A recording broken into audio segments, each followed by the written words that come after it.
কিন্তু এরকম পরিস্থিতি হওয়া উচিত না। প্রত্যেকটি শিল্পীরই কাজ করার সুযোগ আছে এবং আমি এই পরিস্থিতি হওয়ার কারণ অনেক শিল্পীরা নিজেদেরকে রাজনীতির সঙ্গে জড়িয়ে ফেলেছিলেন এবং এই রাজনীতির সঙ্গে জড়িয়ে শিল্পীদেরকে আলাদা করে চিহ্নিত করা হয়েছে।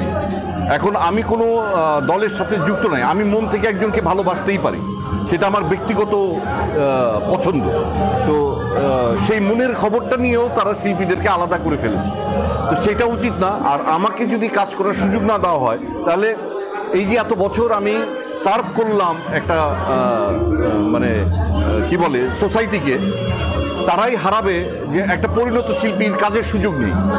সো ডে বাই ডে কিন্তু আমি আরও পরিণত হচ্ছি, আমাকে কাজের সুযোগ দেওয়া উচিত। তো সেই জায়গা থেকে বলবো যে শিল্পীদের রাজনীতি না করাই ভালো এবং শিল্পীদের কাজের প্রতি মনোনিবেশ করা উচিত। আর রাজনীতি করা তার অধিকার আছে, যদি রাজনীতি করে তাহলে শুধুই রাজনীতি করুক। হ্যাঁ, আর যদি শিল্পী হয়ে রাজনীতি করতে চায় তাহলে আমি বলবো যে সে আলাদা বেনিফিট নেওয়ার চেষ্টা করছে। তাকে কাজ করেছি, কিন্তু যেখানে আমি 30 দিন কাজ করতাম সেখানে হয়তো আমি 5 দিন কাজ করতাম, কোনো মাসে হয়তো ছিলই না। তো তারপরেও আমি ফাঁকে ফাঁকে কাজ করেছি। ওই সংগঠনকে বাদ দিব, এই সংগঠনকে রাখবো, যে যার কাজ তারা নিজেরা করে যাবে। আমার মনে হয় না যে এতে মতবিরোধ হওয়ার কোনো সম্ভাবনা আছে। না, সেটা তো আমাকে দিয়েই প্রমাণ।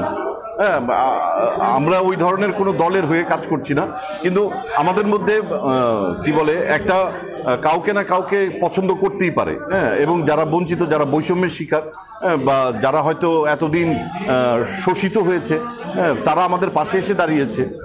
আবার এরকম আছে যে আমাদের মধ্যে রেগুলার কাজও করে গেছে অনেকে, এবং আমাদের মধ্যে শুধু শিল্পী না, আমাদের মধ্যে প্রযোজক আছে, পরিচালক আছে, ক্যামেরাম্যান আছে, টেকনিক্যাল ইউনিট আছে, আমাদের মধ্যে শিল্পী আছে। সো শিল্পীর মধ্যে আবার আপনার 8টা সেক্টরের ক্যাটাগরির লোকজন আছে।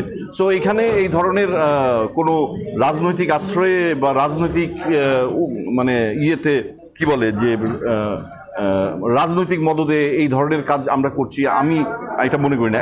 একান্তই আমি মনে করি এটা শিল্পী স্বার্থ রক্ষার একটি সংগঠন।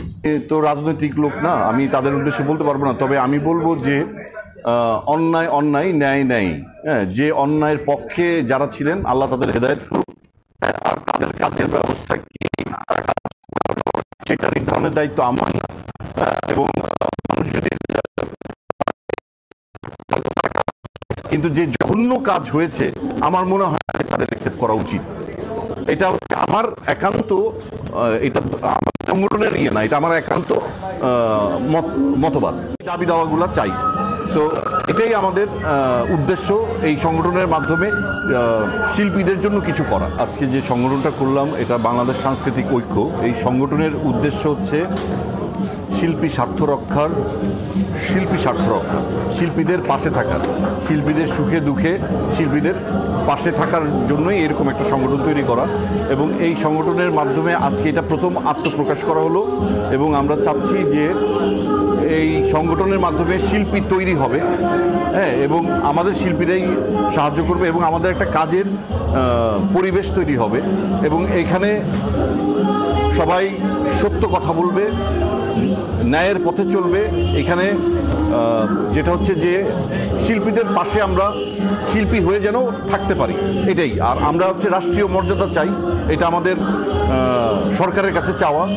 আমাদের যেন শিল্পী হিসেবে সম্মান পাই, আমাদের যেন এয়ারপোর্টে লাইনে দাঁড়াতে না হয়।